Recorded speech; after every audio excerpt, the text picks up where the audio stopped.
Hello and welcome to this video, and on this video I'm going to be asking the question and then trying to answer that question as to whether this man, Doug Morris, destroyed rock music. Is this the guy responsible for it? You know, when we put on the radio now and we hear what passes as pop music now, we think back to the incredible stuff we grew up listening to. You know, whether that be ABBA, or whether that be Steely Dan, whoever it would be, you know, the sophistication of the pop music that we had when people were actually writing their own songs and playing their own instruments. Is this the guy responsible? Is it this bloke? Now, I got this idea from a YouTuber that I've just recently discovered, and I don't want to get him wrong because I do find his videos really interesting, but I also find them a little bit at fault here and there. And originally this was going to be a reaction video to one of his videos, but that video is like 55 minutes long. And then you know how I talk. If I then react to it, we're going to be there for 3 hours. But the first one I saw by him, and I think it was sent to me originally by one of either my patrons or one of the viewers of this channel, they emailed me and said, check this out. The YouTuber is called Academic Agents. He's got 113,000 subscribers, so he's bigger than me. He's very similar to me in that he produces a video every day, and they're very rambling. He sort of has a couple of slides and then he just talks, which I quite like. You know, I don't feel like he's got a script. I feel like he's speaking from his own points of view. He has just gone to Wikipedia, which I like. He's done a video called How to Hack Culture, the secrets of top-down dream programming. Now, I was watching the Lotus Eaters this morning, and they had pointed to this video as an example of how culture doesn't change from the bottom up, right? So it's not that people discover things and like things and then that sort of comes from the bottom up and then it informs and gets bigger and bigger and then opens out. And so when you get a cultural shift, it's not actually coming from the people, it's actually coming from the people who run everything at the top. They've decided that this is going to be the next big thing. Okay, and so this is very interesting to people like the Lotus Eaters because they're a right-wing YouTube channel, and they are exploring how identity politics went from a very fringe sort of theory in the 1960s that come out of postmodernism, how that has morphed to being the sort of ideology of the establishment being pushed through AI, being pushed through the BBC here in the UK, through mainstream media and through the music industry. And they are trying to show that this is something that's happened from the top down, and there's been a decision to push that. Now, I'm not sure whether that is the case at all. I do really wish sometimes that life was that simple and we could just say these sweeping statements, whereas actually I think culture and history and the way these things develop are actually a product of a massively chaotic system where all these things are happening in all sorts of different ways. And so I think if we want to try and understand it with sort of more simpler parameters, we have to think in a different way in terms of almost like aesthetic themes that are apparent in culture and how they inform the top and the bottom and how they integrate the whole thing together. But I'm getting a little bit ahead of myself on here. So on this video, The Secrets of Top-Down Dream Programming, his example that he decides to use to show that this is the case is jazz. And his argument is basically that you had all this lovely classical music with lovely tunes and everybody liked it, lovely, nice music. And then in the 1910s, for some reason, the top down decided to push jazz onto the public and argue that this was great music and nobody liked it to start off with, but they kept pushing it with all these different ways, using the same techniques that, you know, marketing used to like push smoking on people, you know, which was bad for you, but they would say, you know, that smoking was a symbol of freedom. And there's a guy called Berners-Lee who did a book called Propaganda. I'll put it up here. And he was the guy that basically sold cigarettes to women by saying that they were liberty sticks. So there's all this stuff about marketing and promotion in there and how that had been used to take this awful atonal jazz and thrust it onto the public, so they all loved it. Well, this is just totally untrue in every shape or form. A tonal free modal jazz, which this guy obviously doesn't like, and we know why he doesn't like it, because he's musically not sophisticated enough to be able to appreciate it. This thing sits there all the time, and then that aesthetic view of the world, because he doesn't like jazz, right? We know why he doesn't like jazz. It's not a taste thing, it's because he doesn't get it. I'm editing this video right now, and we've got to this bit, and of course when I did this, I hadn't actually done that much research into the guy himself, this academic agency guy. He does seem to be pretty much over on the right, so the reason he doesn't like jazz may not be just because he doesn't like the actual music. It could be that he sees this sort of music as inferior because he associates it with black artists. If that's the case, then obviously I don't like that at all. But what's interesting here is I am about to destroy this guy on this video, and I'm going to do it fairly without having the knowledge of that. So those of you who are thinking, why am I talking about somebody like this, i.e. the lefties, don't be like that. Keep your mind open and let's see where this video goes, because I'm about to really show the lack of research and how unacademic this guy really is. It's hard, modern jazz is hard to listen to. You have to know stuff, you have to explore stuff, you have to listen to a lot. And so he's arguing that everything's top down, and yet the underlying idea on his videos, that the fact that he doesn't like jazz, is really informing the assumptions that he goes in with, where he starts to look for the information to prove this. And he spends a long time shifting through right the other end of it, looking at sales and going, this wasn't popular then, and it still wasn't popular, but then the companies started pushing it and it became popular, so they were obviously pushing it. Well, yeah, of course they were.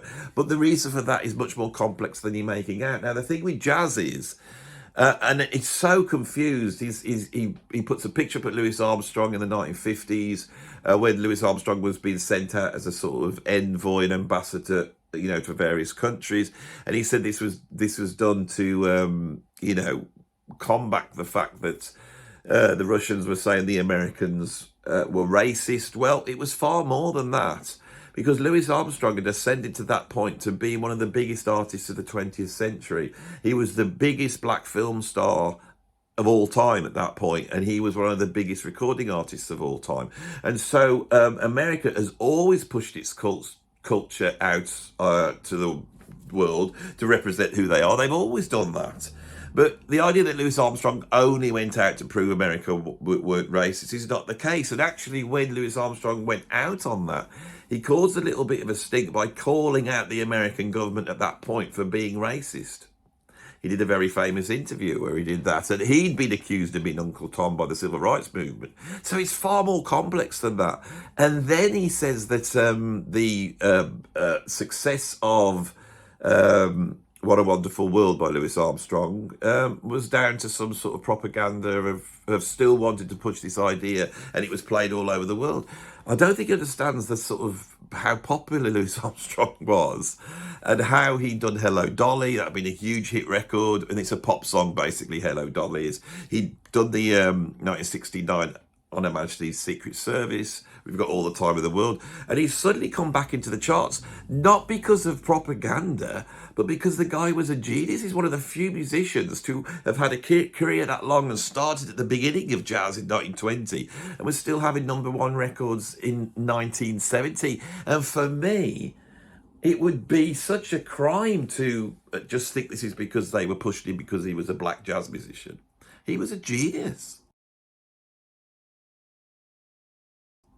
And his ability to sell a pop song, because you've got to remember what Louis Armstrong did in the 1920s, was not modal or tonal jazz, as he mentions. It was pop music with vocals. It was fun. Most people would listen to that and love it. And the fact was, it was much more fun than classical music. And so it got popular. But there was a level of musical genius, which meant that it had some sort of grip on culture and could be expanded upon, which it did. So this one is absolute nonsense. And when I saw that, I thought, I've got to react to this because there's so much nonsense in it. But if you want to know what the nonsense is that Western culture had no interest in jazz. If you study the history of jazz, they didn't even bother writing any of it down. No historians looked at it. Nobody was interested in it. No magazines covered it. When you're looking at the period of New Orleans jazz in the 1890s and the early 1900s, you're having to get tiny little articles which were in local newspapers in New Orleans at the time. It might just mention a band played in a park somewhere. Nobody was interested, right?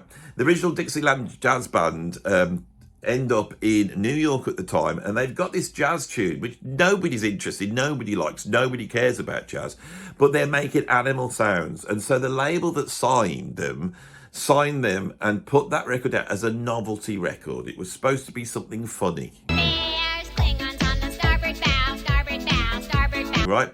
Most music starts out as novelty. Most art forms, when they first get a grip, start out as novelty. If you think of the true meaning of the word novelty, then a novelty, something that's novel, it's something that's new. And people go, oh, I don't know about this. I don't know whether I like it, but that's new. I like what's going on there. And to the girls I knew before. You know, so that's how it started. But when they put that record out, it started to sell way past what a novelty record would sell. This was more than novelty. People really loved it. And then capitalism, it's not some like machinations of some power structure. Capitalism is just naturally designed to make profit. So these little record companies that were set up and actually didn't know how any of this works, so they're only just starting to sell records, so there's no rules. And that's why I don't believe there's any top-down idea going on.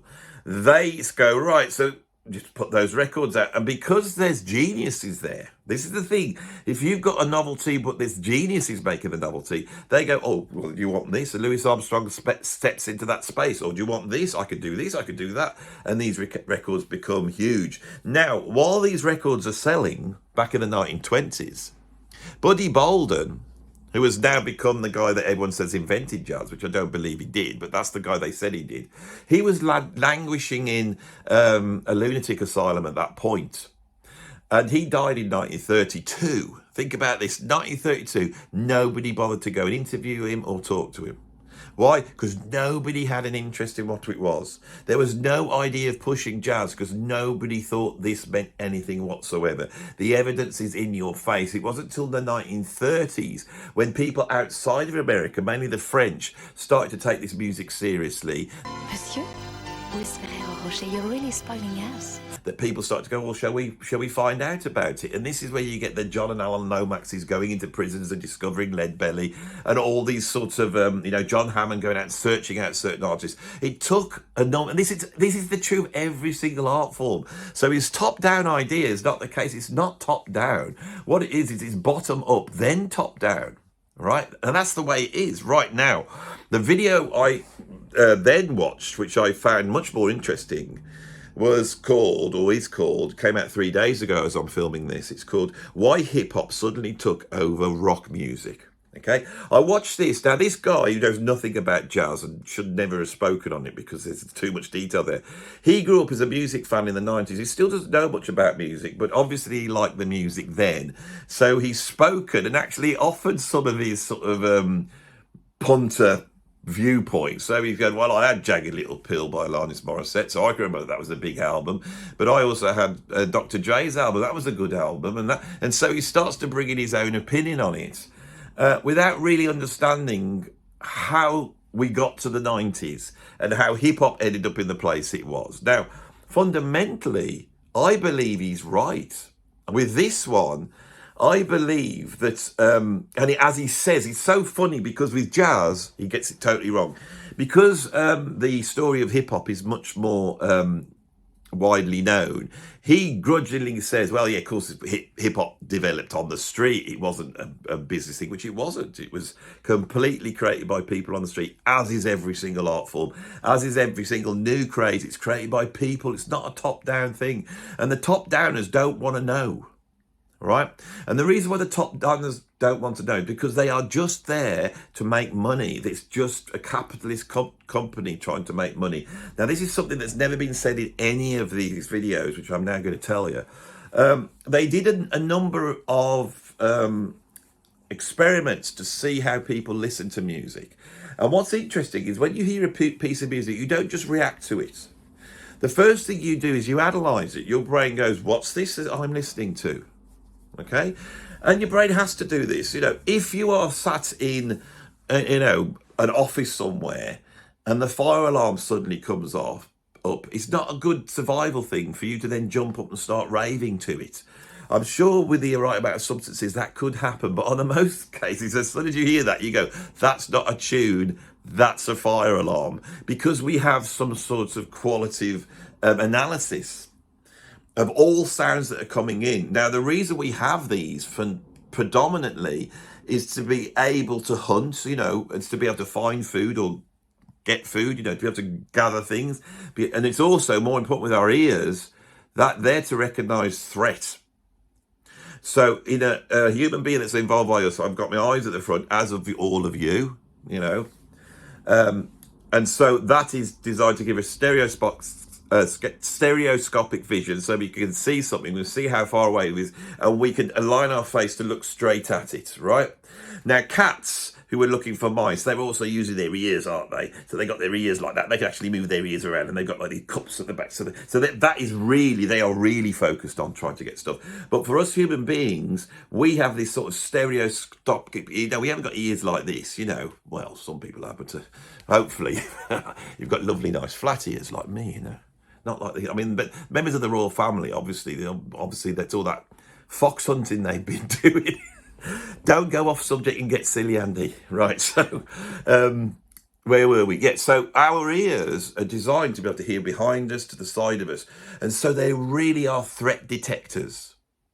And everyone knows what it's like if you're doing something that's a bit dark and creepy, and then you hear a sound that shouldn't fit in that point, is the feeling of revulsion and fear and readiness to defend yourself is absolutely huge. When you watch a horror film, if you turn the sounds off, you'll just sit there going, what's this?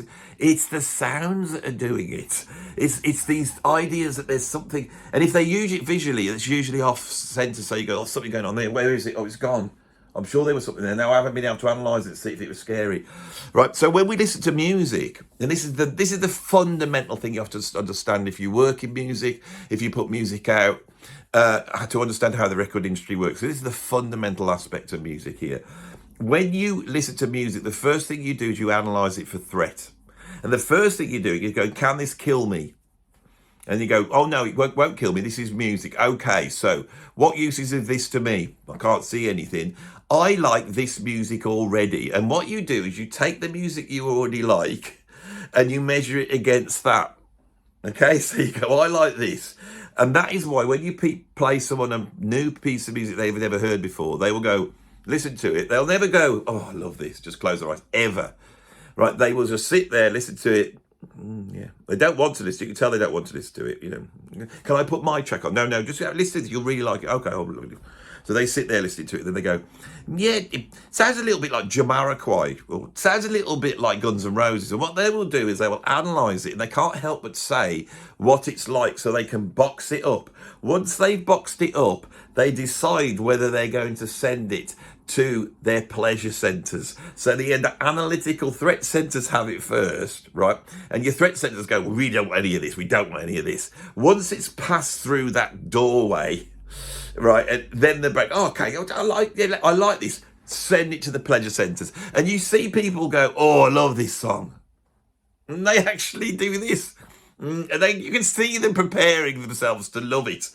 By the same token, if you really love a band and you buy a new album by them, go and put it on and it's rubbish, you're sat there going, yeah, this is all right. Probably a bit of a weak start, but it's not a bad one. Let's see what the next one's like. Yeah, oh, I'm going to sound a bit like this again, And then you'll click through, you're actually clicking through it to find something. Oh, this bit starts out, oh, I like that track. Which track's that? Number 7. Quite like number 7, that's good. Maybe the rest of the album will become good. You have to understand the psychology of people and how they listen to music. That is the paramount thing that drives this. It's not about people deciding, right, to get people to think a certain way. Now, the thing with the music industry and the businesses is the way those businesses run is, you have people looking for talent. They are looking for new talent. The reason why they're looking for new talent is because when you're 13, 14 years old, you don't operate like that.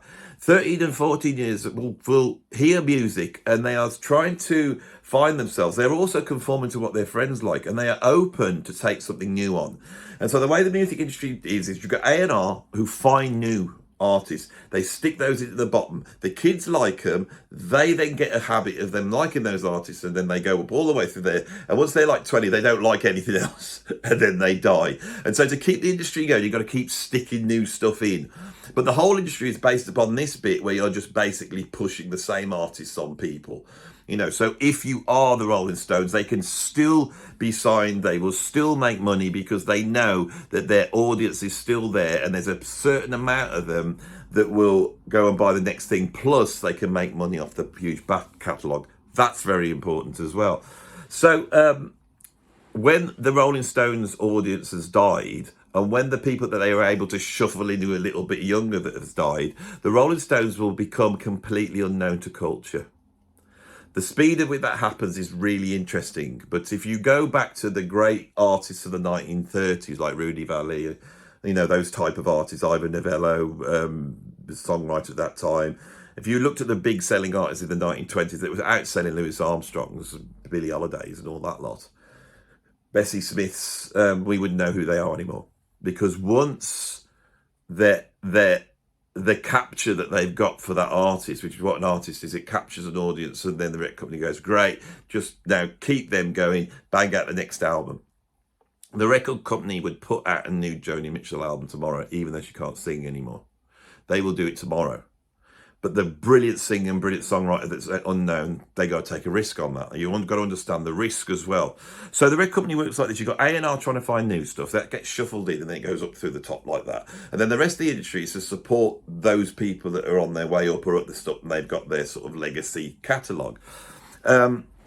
When you've got new artists, especially with the change to hip-hop. Now, let's just look at what happened with hip-hop. Hip-hop in the 1970s was completely a street thing. It starts to come off the ground, right? These records are coming through, and they start to burst. There's no two ways about it. Sugar Hill Gang, African Bambaataa, you know, Planet Rock, all those records. The industry weren't ready for this. Now, he mentions MTV taking on rap in the late 80s with that Yo MTV thing that came out. You've got to understand is that in 1982, when MTV started, they would not put a black person on the channel. It was entirely white people. It was entirely rock music. And it took Michael Jackson to basically turn into a white man and get Eddie Van Halen in to play guitars on a record so that they could try and get the rock audience to also like not a hip-hop record, but a Michael Jackson album, which he was actually now was classing as a rock album. It's really interesting. So hip-hop's history goes all the way up to 1982, and we've had The Message by Grandmaster Flash. All those records, right up 83, 84, they are there despite the top down. All right, that is the kids on the street. New kids are coming in and they're buying into something new. There's a new thing and it's happening. And the record company is noticing it and they go, well, should we do anything about this? Oh, I don't know. I mean, we've got Kiss here, haven't we? Shouldn't we? They've got a new album coming out, you know, Lick It Up. Surely that's going to be, I mean, take their makeup off. Surely every woman should be buying this. That's how they work. They're conservative. They don't budge. Right, by the time they're budging, the thing has become a thing already. It's no top down. This is the crux when it turns over, you see. Now, I came across this when I was working doing rap production, and I was also working with government funding to identify, urban kids, mainly black kids in urban areas that didn't have access to recording studios and music making. And I was paid to go out and produce rappers that were actually were on the street, unknown. And I helped them produce records that they would take to pirate radio. So we were talking right down the bottom. I also worked with some bigger rappers, but the main amount of production I did, which was probably 1,000, 2,000 tracks over about 2 or 3 years, I became very aware of how hip-hop culture, even to this day, distrusts the mainstream. And so as hip-hop emerged, it became apparent that you would have to set a label up like Def Jam because nobody wanted to go into a normal record shop and buy an album that had Atlantic Records all over it, that looked like their mum and dad's, George Benson album. They didn't want that. They wanted their own labels. So people who were doing that job of finding the talent on the street were signing up people and putting them on their own little labels. And Def Jam does start as its own little label. They all start as little labels. And as these labels start to get bigger, right, the labels, the major labels go, well, we don't want to move into this hot hip hop thing. Why don't we just buy that little label? So the hierarchy, which is there, that he described, where you've got a Def Jam, and Def Jam gets bought by a subsidiary of, say, Universal, whatever it is. Can't remember which one it is. And there's a person who owns that subsidiary, and then the major label is running that. Now, this is the guy, this one here, right? Doug Morris. This guy is very interesting on this video, and I did enjoy this. He said this guy could well have destroyed rock music, and he actively decided to do that. So I'm going to explain, because I know who Doug Morris is, and I'm going to explain to you what I think has happened, right? In the 1950s and 60s, you had a music industry where labels had been set up, and those labels had been set up off the back of, let's just call it black rhythm and blues, jazz, funky soul, all that stuff. It had been set up at those. A lot of the labels that we see as being classic labels, like Atlantic Records, were really black artist labels. And Nesui, and especially Ahmet Ertegun, in the 1950s, these are the guys that discovered Ray Charles, and they were pushing out these incredible albums, but they were also signing up people like John Coltrane, Mod Jazz Quartet, and bringing high quality jazz out on their label. Ahmet Ertegun is like so important to the history of black music, jazz, funk, soul, the whole lot, and Atlantic Records were doing that.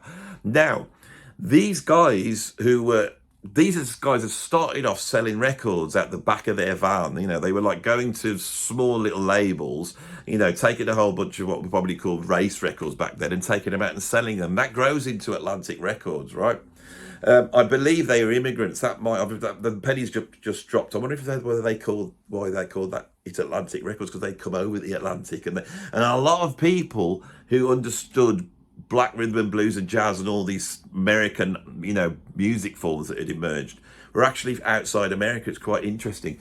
Anyway, they come out, form Atlantic Records. They have huge hits with jazz artists, rhythm and soul artists, rhythm and blues artists.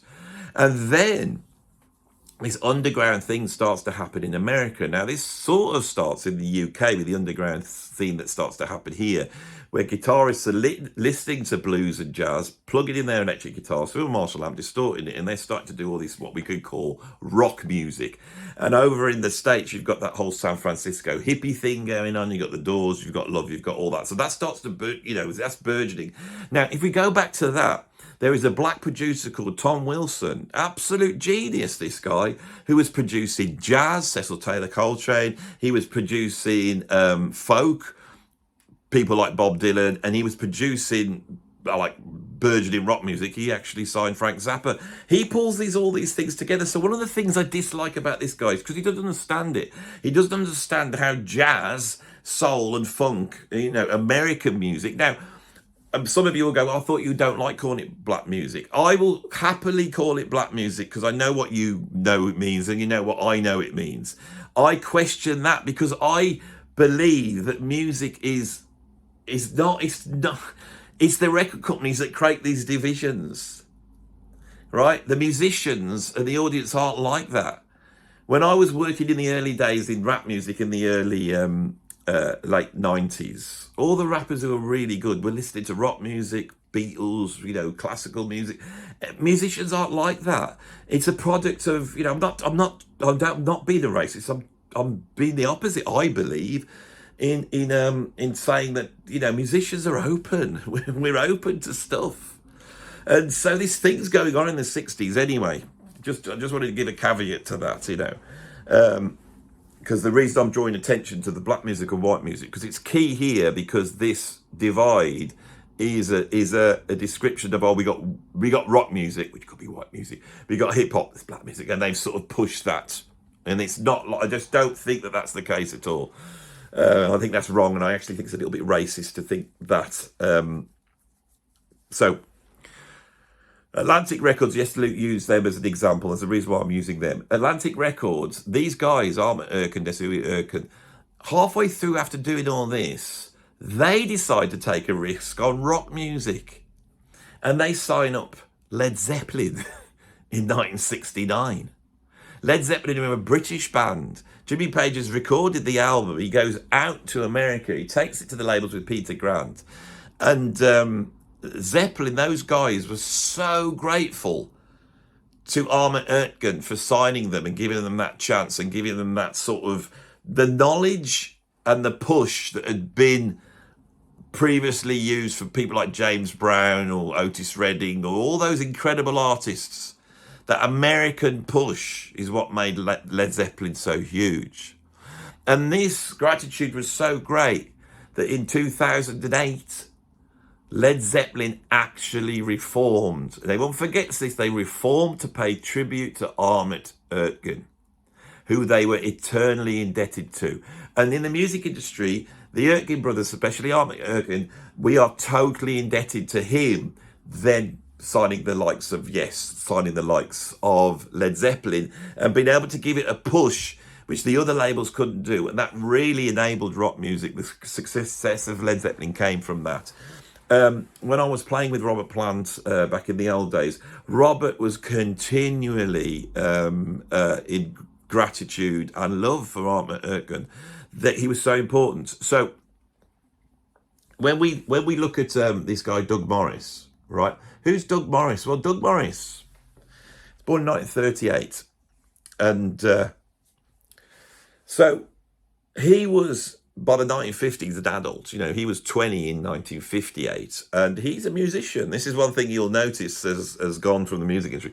He was a musician and he was a songwriter, and by the 1960s, he was writing songs for various artists, and he wrote Sweet Talking Guy, which was a hit in 1966 for the Chiffons, and he wrote Smoking in the Boys' Room, which was a hit for Brownsville Station.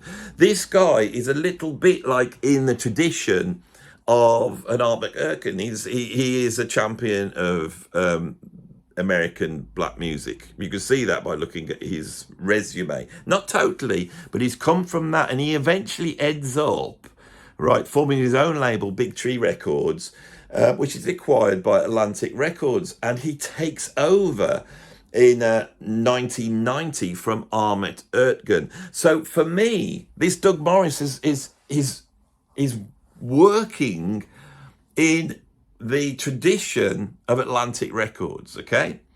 Now, it is true, and I forgot the name of this, academic agent, I think he's right. I just don't think he's got the evidence to back it up, but I think he is right, that when Doug Morris comes in, you could see that he decides, and he makes a decision and says it, that he is going to be pushing hip-hop out there instead of rock music, right? Now, a lot of that could be answered that by the time he says to do this, which is early 90s, coming up to the 2000s, hip-hop's already done its thing. He is spotting a trend that's already happening. It's not that this was, he's going, oh, the Rolling Stones sold this amount on tour, and then, the Beastie Boys only did this amount, and this, and he's comparing these things across, but it's still millions. And if you're looking at it like a label should do and go, what's the thing the kids are going to like? The basic fact is, there was a point where hip hop was listened to by American black people. It was occupying that culture. And then with Beastie Boys and then Eminem, which is early 90s, it then suddenly looks to do this thing that Michael Jackson did in 1982, which was an incredible achievement because this was a black artist breaking into that. But they're about to take this thing and do that Elvis Presley thing and just bust it open. And hip-hop's no longer going to just be a minority music form for just the black people in America. Every single music form's like this, right? Every single music form is like this, going right back to the beginning of recorded music. Every single one is something that was liked by the black community, and then they went and it busts out. And it can't just bust out because the record companies push it as well. It has to bust out because they have to find the right artists to do that with. Rock and roll, we had a whole bunch of them. We had Little Richard, we had Chuck Berry, and we had Elvis Presley. Those three, if you put them all together, all have aspects which enable them. In Chuck Berry's case, he brought in country influences, which is a little bit like Michael Jackson bringing Eddie Van Halen in. Little Richard was not the scary, aggressive black man. He was effeminate, and he was quite entertainment. He was like a novelty. even though his records were absolutely filthy. That didn't matter, you know. People would put on Tutti Frutti, and they white America could accept Little Richard. Of course, Elvis Presley looked like a film star, but sang like a country singer and liked rhythm and blues. You know, didn't sing like a blues singer. People said he had a black voice. I don't hear that. He had a very, very good country voice. And those three artists then made rhythm and blues that had been there for 20, 30 years, you know, going back to Sister Rosetta Tharpe and, you know, stuff like Turner's doing and a whole bunch of people, Muddy Waters, all that in the 40s. But then it bursts out mainstream, doesn't it? This is what the record companies notice. It's not top down, but it's the record companies going, this has got up to this point now, let's take it over. Now, Doug Morris does make a conscious decision at this point to, you know, favour that music. Now, he then says, I wonder why that is. And he sort of stumbles into it. And he gets it right. To be honest, he does get it right. But I'm going to explain exactly why this is and what happened, right? When the music industry is recording music, okay? When recorded music was invented, suddenly music was like, oh, we could sell the actual music. Before then, all you had was concerts. There's no amplification, so there's only a certain amount of people who can watch a concert. You know, you've got to be able to sing like Al Jolson and fill a hall acoustically, which is why those early singers are two great superstars of the early 20th century, Enrico Caruso and Al Jolson. Why? Because they had powerful voices that could fill a theatre. Incredible talent to be able to do such a thing. And I'll put myself off just thinking about how incredible those two and the fact that that is the case, you know. Sometimes when you do these videos, you stumble on something. Caruso and Al Jolson. If you put those two voices together, those two male voices at the beginning of the 20th century, that represents something, but I'm not too sure what it is. My brain's trying to work it out. But those are the things. It's the individuals that count. It's the individuals artists. Without Al Jolson being Al Jolson, you don't have a certain history emerge. I'm not going to have the achievement of artists taken away from them by someone saying, oh, it's just the record companies, they just find any old crap and bang it out. No, it's the artists that do it. It's the artists. It's the individual. It's not culture, right? It's none of that. It's the individual artist. Without that artist doing a certain thing at a certain time, it doesn't happen. And they discover this. If Original Dixieland Jazz Band had not gone to New York and that record had not come out and didn't have animal noises on it, Livery Stable Blues, would we even have this, or would it be something completely different? If Louis Armstrong had not shot that gun off in 1912 and got arrested and put into that waif's home where he was taught to play the cornet, the whole of 20th century music would change. I honestly, truly believe these sliding doors moments are far more interesting than imagining some, you know, cultural behemoth coming through saying the next thing's going to be jazz, you know, or some sort of Machiavellian, you know, forces at the top going, I think we need to introduce jazz. We need to put that on the world. The atonal free confusion will confuse the general public and we will be able to control them in a better way, which seems to be an inference that there's something like that going on. So, where are we? The record industry emerges in the 1920s. They start to sell records. Now they're selling recorded music. If you're recording music, you don't need classical music anymore because you can just record people in the room. You can go...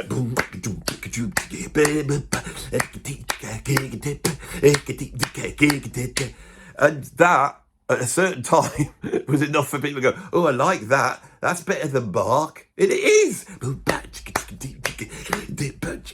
That's what starts it off. It's that everybody wants. And those records start to come out, you know, and they can go out for a drink and put it on. And in the background, they put a record on. It's a bunch of blokes in the room going, literally, you know, this. Oh, I mean, I was in drop D. Just ignore that.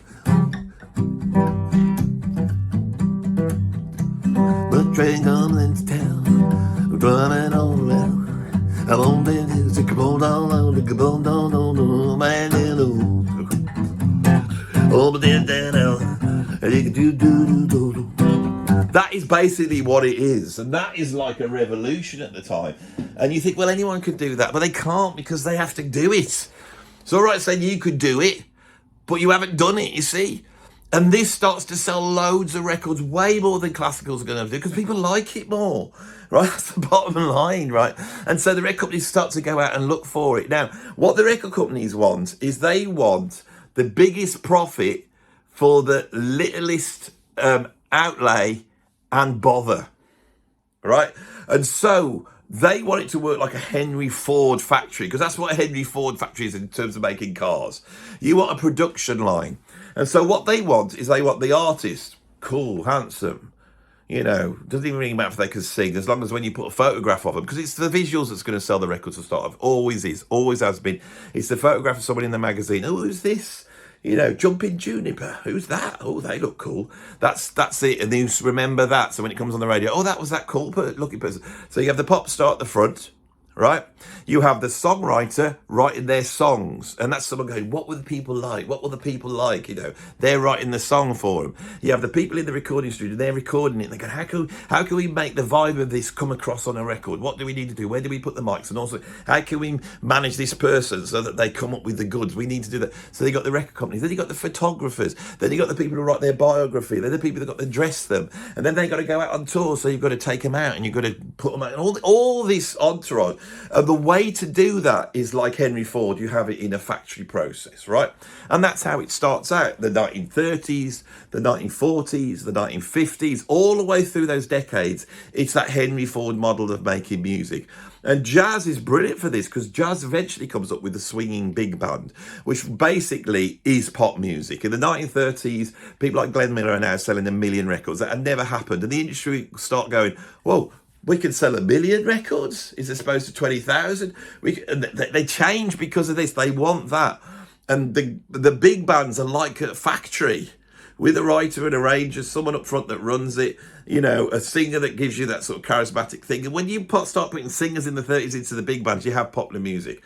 And we end up in the 1950s with popular music, which is best exemplified with How Much Is That Doggy in the Window, which is written by someone, sung by somebody else, produced by somebody else, and it's designed totally to get the biggest demographic. That is what the record industry wants, okay? And it toddles on like this. Rock and roll comes out still like that. Lieber and Stoller write songs for Elvis Presley. They got him in the films. They cut off any grit that he had. The kids they don't understand it. They get rid of that, stick him into films. It's all terrible.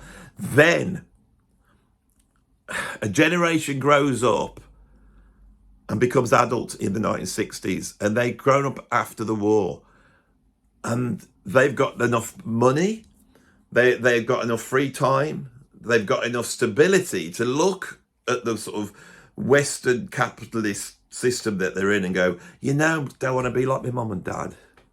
What do you want to be? I don't know. Who's got the answers? I don't know. The pop stars got the answers, because I don't think the teachers have got the answers. I watched that film, that Blackboard Jungle film, that was rubbish. Teachers didn't have the answers. The answers was that bloke with the curly kiss skill came out and started playing all that jumping around music. We loved it. We smashed up the cinema when we saw it was so good.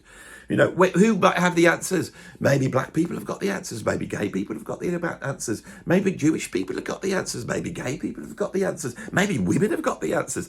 And that need to go and hear a different voice and to not have the same outcome as the parents is what the 1960s is. And the record companies are sitting there with their fat cigars and they don't know. They're like going, what are the kids into now? And they don't understand it.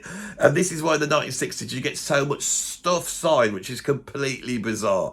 The best example has been Frank Zappa. Frank Zappa's signed, right, by a major label, right? The bloke who heard them had walked in, and he's basically going, what are the kids into? Oh, blues. Oh, are they into blues? Oh, that British blue. Yeah, I know what you're saying. Blues, yeah. He walks into a Zappa club. He just happens to be doing a blues guitar solo. Sign them. And the reason why they like this is because they did not understand. They don't understand what's happening at all. So they sign all these artists up, and these artists make rock music. It's totally not top down. They don't know what's going on, and this is why there's so much weird stuff signed, because the record companies just sign that. Pink Floyd signed them. Give them a chance. I know they keep making albums like More and Oh My God, but just keep giving them the money. You never know. And they were right, because the artists went, oh, we could do this. We could do this. And you have two great big things happen in the 1960s. The Beatles come along, and the Beatles, right, they've got it all in one thing. They can write the songs, they can perform the songs, they can play the songs. You just need George Martin to produce, and believe me, you're going to have artists where they can do the production as well, right? But the Beatles are the sort of first self-contained unit, and beyond that, they just look like normal blokes. They don't look like Elvis Presley, they don't look like film stars. They're normal blokes. And that generation coming up goes, I'm just a normal bloke. I just want to be a normal bloke. And the girls go, I just want to marry a normal bloke. Normality comes in. The big, it's like punk. This is so important to understand why rock music's so great and what this is, right? Led Zeppelin come out on the back of this. And they take that Elvis Presley thing, mix it with the Beatles thing. They're superstars, but they're also like self-contained unit. Jimmy Page produces it, but most important, Peter Grant comes in and gains control of the whole thing. He looks there and goes, hang on, who's making the money here? The record labels are making the money. We're going to make the money. If you want, you can either have 5% of Led Zeppelin or 100% and nothing. What do you want? And he does that deal. The bands start to become multimillionaires. The money starts to be directed in some way to them. You've still got people getting ripped off. When you meet people in bands, and I've met hundreds of them that have been in famous bands, when you meet them, they either had management or somebody there that got them a deal so the money came their way, or they didn't. Now, a lot of these bands, legacy bands, still going out and playing now, it's because it didn't come their way. And they are not set up for life like an Elton John or the guys in Zepp. So the rock music was making so much money. It was making so much money for the record companies. Because remember, when I say they did that deal, the deal was still 15% of the profits all the way through the 70s. So however rich Zeppelin were getting, or Michael Jackson, the record companies were getting even richer. But the problem is, right, they had to deal, and this is what nobody understands. And he thinks it's just about touring and the fact that touring costs money. There's one point where he said, you got to buy instruments. I'm thinking, how much money's there? Nobody's having to buy instruments. It doesn't work like that. And when someone signs a deal, everything that the record industry spends on them, they have to pay back out of the sales. And so there's actually a racket that was always existing in the industry, is that they were signing artists. And if the artists did well, brilliant, they make a load of money. But if they didn't do well, then they just stacked up a whole bunch of costs. So it's like the money's coming back to them. So when the artist then gets dropped, they still own those records and can still recoup some money because they have a whole way of recouping money out of old stuff, right? And this is what we have now is streaming, okay? So the guys in Oasis said something that was quite profound at one point in one interview. I think Noel Gallagher said it. He said in the 90s, there was a point with a bunch of working class guys who were off their face on drugs that just wanted to do whatever they wanted and have no understanding how the industry worked, were allowed to make records. And when they made those records, lo and behold, the people on the streets that were liked them, right? But they were a pain in the arse to the record companies. When I was younger and we were all trying to get deals, and you knew of certain bands getting deals and you saw how they went through, the record companies were, once they liked the artist, the next thing they did was to see whether the band were arseholes. That was the first thing. And then they wouldn't bother with them. See whether they will stick together. See where the weaknesses were. Because when you take four people who don't really know each other, just happen to be in a band and they meet each other every weekend and then have had some success and the label decides to take them on, then you put them through the system of being in a band together. They've got to stick together. And if it falls apart, the record company have just invested money. So the fact is, there's a rock and roll system where people write their own songs, where people perform on the tracks, they play the instruments themselves. All of that takes the power away from the companies. And the companies aren't doing it because they're evil. They're going, we got this band, right? And it's like they did really well on the first album. They wrote it really great, but now they're out there. They got these girlfriends and they're out there taking drugs. They're off their heads. We can't even get them out of the bed in the morning. I don't know where the drummer's gone. And we're trying to get them, it's like herding cats. We're trying to get them into a room to write the songs. But, you know, I mean, they spent 5 years writing those first songs. I mean, they're not professional songwriters. And now they're saying they got no ideas. And they never turned up to it. They look terrible as well. And I've got to be honest, it's like they everyone liked them 3 years ago. But now they're getting into all this rappy stuff, you know. That rappy stuff, really. We'd only have to deal with the one guy. I mean, he's just rapping, isn't he? Yeah, we're only dealing with the one guy. That's not a bad idea. But what about the music? Well, we could have our producers creating the music. Actually, our producers could be under our payroll. So we actually own the music. And actually, with hip-hop, they sample old records. What? So you've got all these old records that were selling loads in the 70s that are no longer selling. We can now go and grab that. Yeah. You know, that Labby Sifri record that sold a bit in the 1970s. You know, the one that Chaz and Dave played on? This is actually true. Chaz and Dave, the Cockney novelty duo of the 1980s, played on a track by Labby Sifri that was sampled by Eminem on his debut record. And so the publishers, everybody's there. The money started to come in another way. For the record companies, if I was a record company guy or you were a record company guy, you would rather sign someone that's on their own with your management that you've got control of. You're going to check them out. And the thing is, with all these people that they looked at, the Jay-Z's and the P. Diddy's and all these people, the Jay-Z's, these were rappers that were willing to play the game. Right now,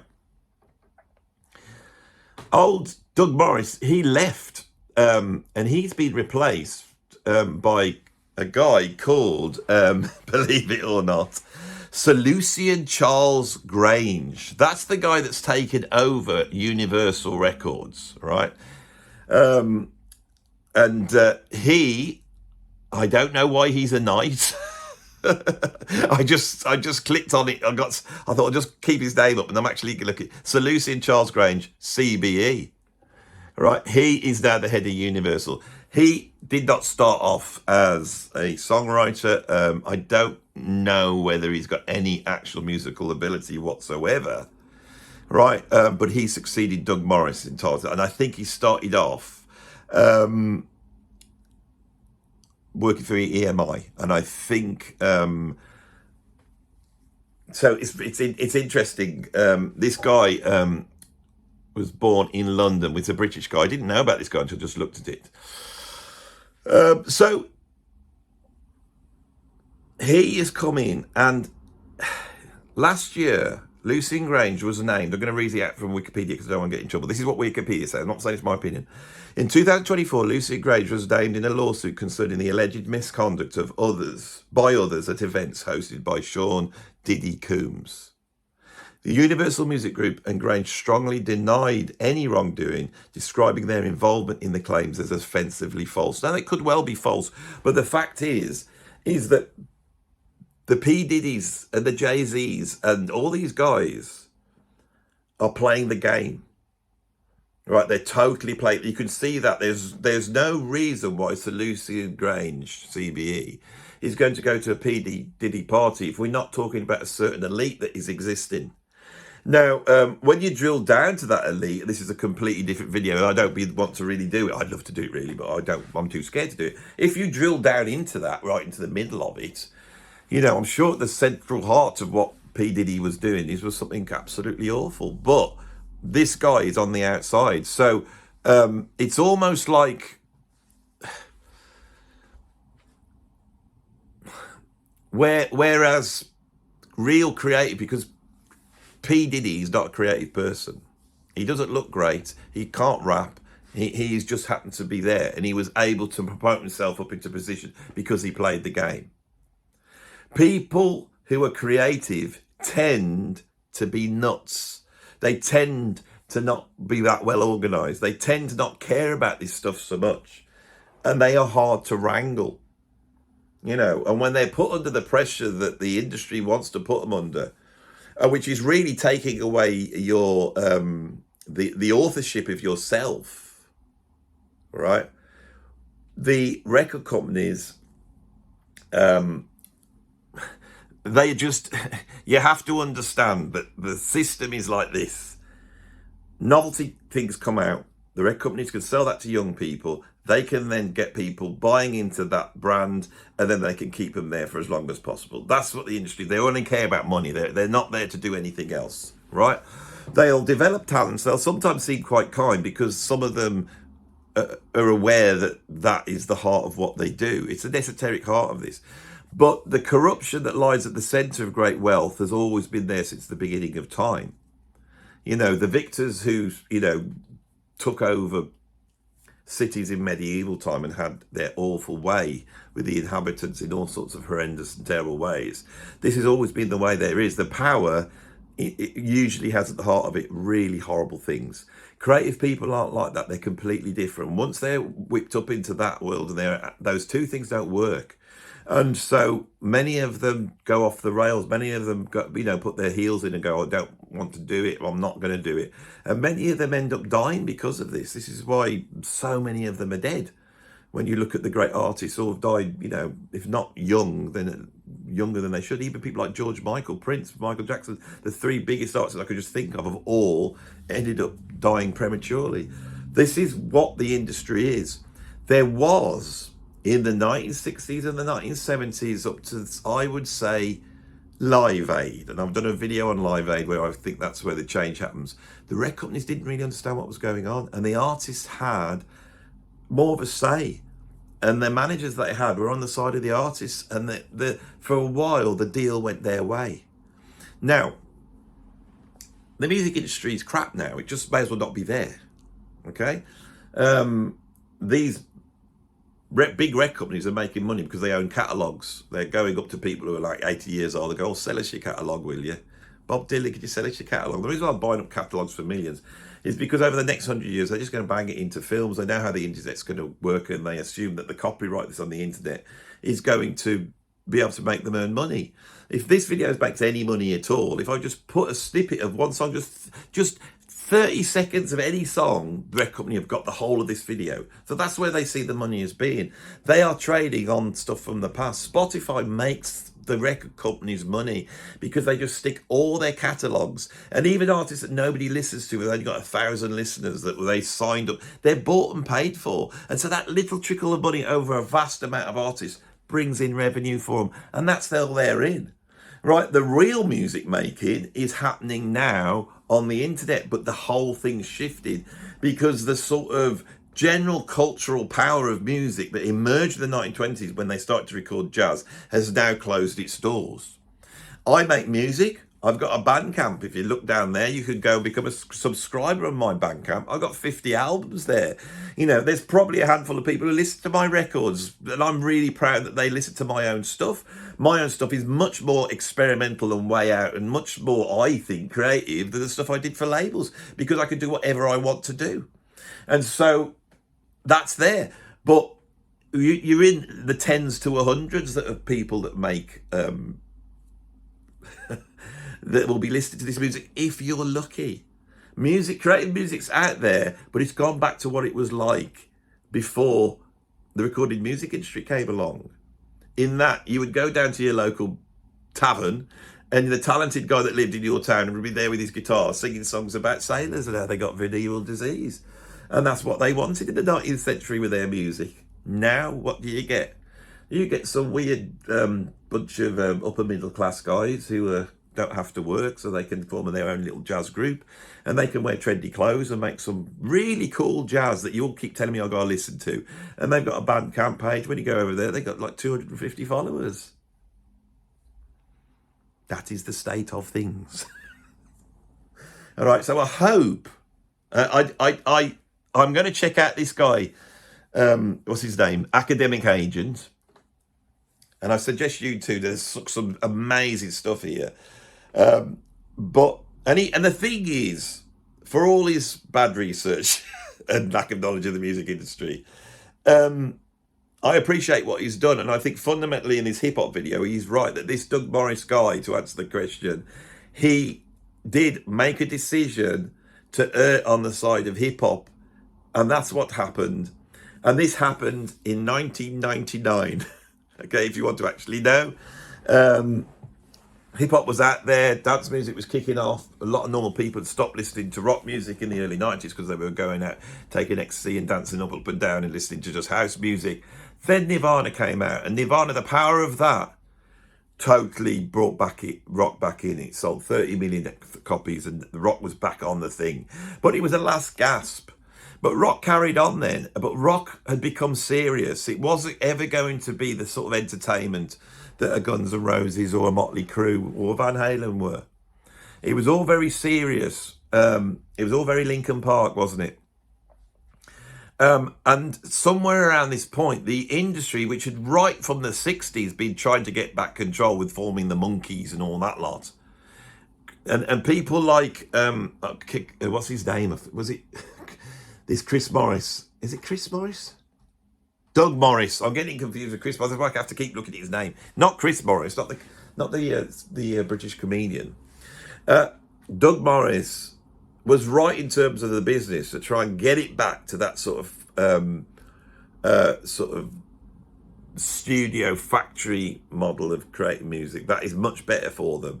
And the marriage of hip hop productions methods with basically starlets, usually female singers like Beyonce or Rihanna that up front that are compliant and will be able to sing nice melodies and basically do the upbeat version, the modern version of How Much Is That Doggy in the Window. That is the way the industry went. They didn't do it because of some evil thing of just wanting to get rid of rock music. They only did it for profit, and it was the right thing for them to do because the times had changed, basically. And the signing of Britney Spears and putting that out with a songwriting team and a production team and the girls like 17 years old, that they're going to do a head in, but she's going to be compliant. In 1999, when Hit Me Baby One More Time, I can remember this record went to #1, and we were all listening to Radiohead and quite weird stuff, and there were bands like Oasis and Blur, and that's all going on, and you think, oh, this is the way it is, that's cool, and what you listen to, if you heard that Nickelback, oh my God, it's like pop music, we don't like Nickelback. They said, whoa, what the hell's this? It's Britney Spears. And that's when it changed. And that's when the record company went over to doing that. And the other thing they did is they also have sort of stopped this novelty thing happening because they themselves are no longer able to spot novelty. They just haven't got the ability to do it. And so you can listen to records that are like 20 years old and they sound like it's today. I mean, Rick Beato's I haven't watched it. He's done a video trying to deal with this. But I hope on here I've actually been able to give you a historical explanation from what I know. And my conclusion at the end of this video, which is like an hour long now.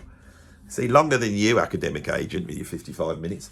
The reason why this video is so long and it's taken me so long to get to this point is because I want to get to something which I didn't feel with these, where there's something solid at the end of it. And the solid but simple thing is, it's always been like this. It's a chaotic model. It froths forth to and fro. Those who want to make money want to make money. Those who want to be creative want to be creative. Those who want to have fun and listen to music they like. That's the triad here. It's always going to be like that. The big change that has happened in the industry, right, is the fact that is where the money's made. That is fundamentally changed in the last 20 years. And that is something that you have to consider. Thanks for watching this video. I can't go on anymore. I think I've done it. Thanks for watching this video. If you would like to see some more, then you can subscribe. And if you want to make the video more popular, you can put a like on it. You're helping me by doing that. But you can help me more as well by becoming a patron. You can become a free member, or you can become a paid up member. Right? Or you could go to my PayPal, give me a tip there. Or you can become a member here. There's a whole bod, but all the links are down there. I'm fed up of saying it all, but I have to do that because this is my living. I'm a rock and roll drummer that's ended up making my living by talking to you about stuff like this and offering my wisdom about the music industry, which I hope I have been able to do. And I hope there was something of interest and of depth here, unlike other YouTubers.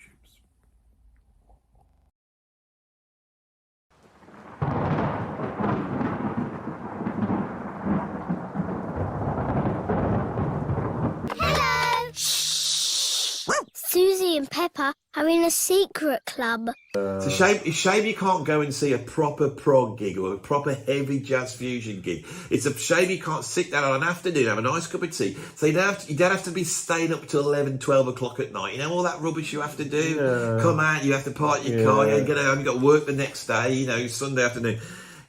Isn't there any way we could go and see a gig?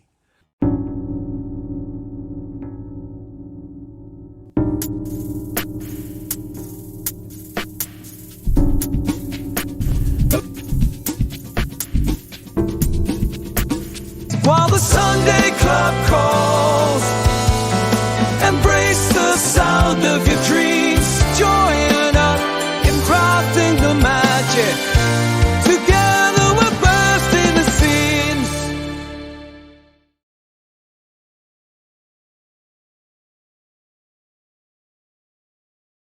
A hood, a gangster. It's running. It's running. Budge off a bit. It's going to play in a minute. Electron ain't no fun. Genesis, they take the piss. ELP, not for me. Brilliant, just isn't fun.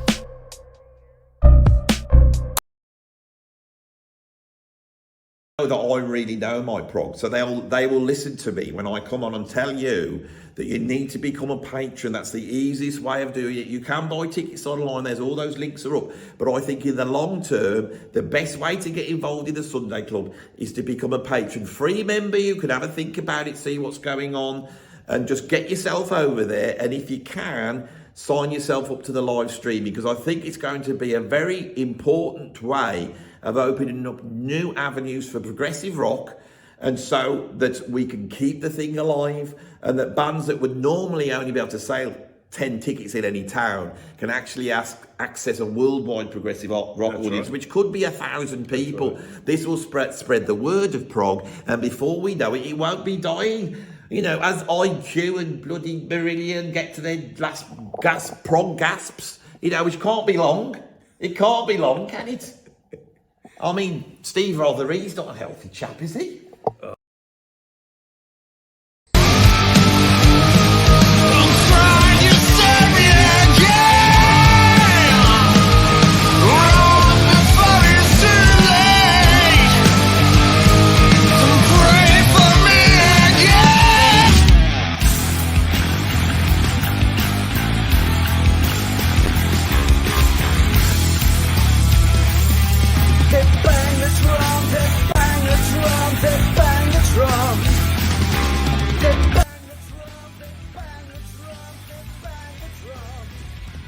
I'm actually sat in the, we call it the glass room. It's a part of Jellyman's. It's bigger than my room, a lot longer. Not quite as wide, but a lot longer. Now, if you want to know the sort of bands I've got lined up, the first gig is going to be Orc, which is the band that's been put together by Colin Edwin and Pat Masterletto. So Colin Edwin is the bass player in Porcupine Tree, amongst other things. And the Pat Masterletto is, of course, the legend that played drums with King Crimson and a whole bunch of other people as well. We've also got Solstice lined up for a gig, and we've got Life Signs lined up for a gig, and a whole host of other stuff as well. So this is just a very quick video to let you know that that is coming, and I will have the details for it. And I hope you can all sign up to the live streaming, because once it's here, it will be like a party. It's not going to just be like you can just watch the gig. There will be a lot going on.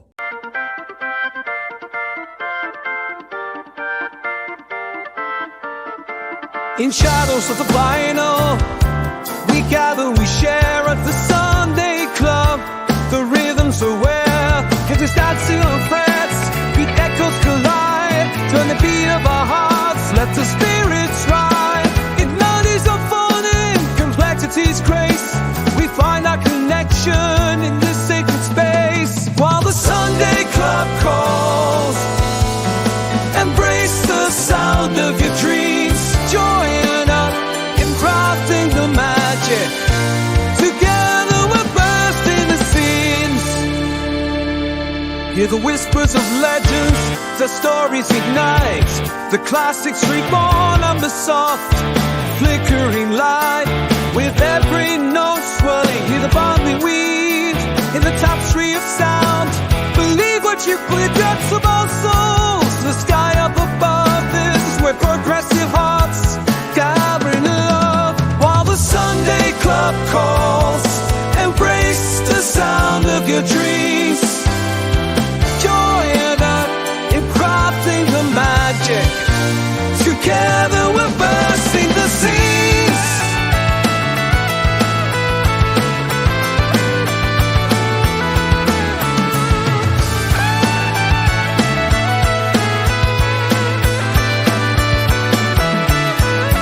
Join the Patreon, don't hesitate now. When the music meets passion, can't take a bow. Each note is a journey, a passage through time. Be a part of the family, together we climb.